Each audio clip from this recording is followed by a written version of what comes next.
So Levi, I'm always curious because I do a lot more reading than spoken word pieces.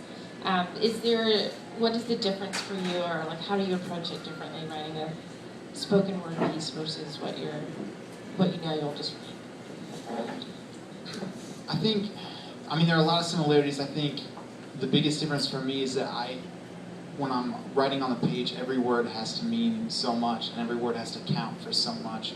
And you have to make sure that the language you're using is accessible to different types of people, different types of readers, but you want them to get the same feeling out of it. Whereas in a spoken word piece, I can demonstrate with my hands and movements, and there's something visual for them as well. The inflection in my voice, I can make sure that people kind of get what I'm talking about. So I can ramble on about a specific issue and be very explicit about what it is that I'm saying, and kind of make sure that that point gets hammered home. Where it's different on the page, you kind of let it sit there for people to sift through. And so, also as a rapper, sometimes I hear rap and I find myself distinguishing. He's a rapper, but he's also a poet. And not just for you, but like other people that I hear, because I don't think all rap is poetry anymore. But some of it, the roots of it, I think often is. So how do you marry poetry and rap, and do you have anything to say about that kind of concept? Yeah, I think one of my biggest influences is this guy named Sage Francis. He started out by doing a lot of spoken word stuff and became kind of a rap artist. And so that was influential to me because it's like, oh wow, I can write music and people can be like, oh yeah, that's a good beat, or like I enjoy that song. And you kind of have the emotional ride that comes with good music, but still actually say something lyrically. Hip-hop was made, the whole genre is constructed around lyrics, and people waste time going click, click, click over in a song, and it's like, it's catchy, but it's not saying anything, and so I like to, as much as possible, say as much as possible in the space that I'm allowed.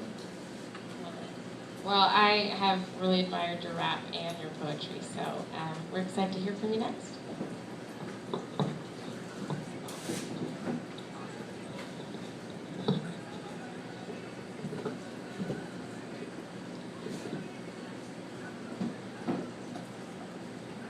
This one's called Her Name.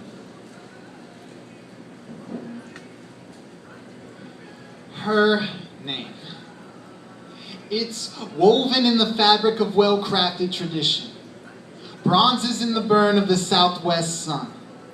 A Mexican motif, the envy of textile artists when tempered to perfection by the enormous blazing beating eye of soul. But does not become insecure for being watched. No. You wouldn't either if you look like her.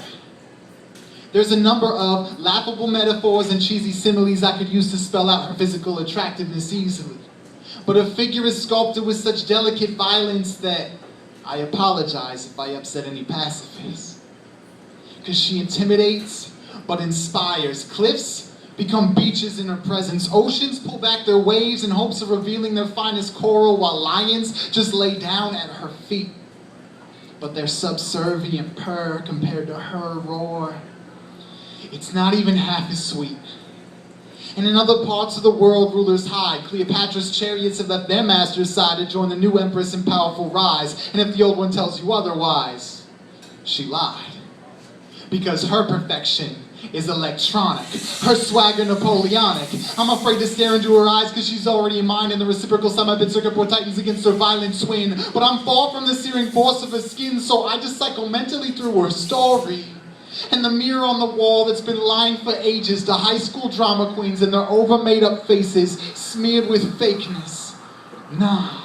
She transcends that juvenile facade we suffer on man's earth. She ascends like the Nile before God.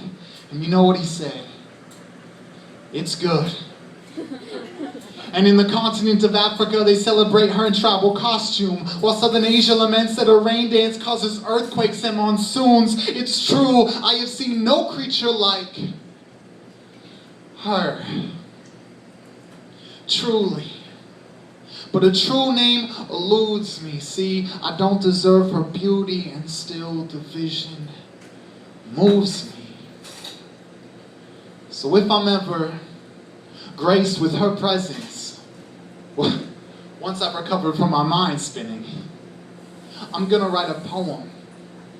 And it's gonna sound exactly like this, but with her name at the beginning. Thank you.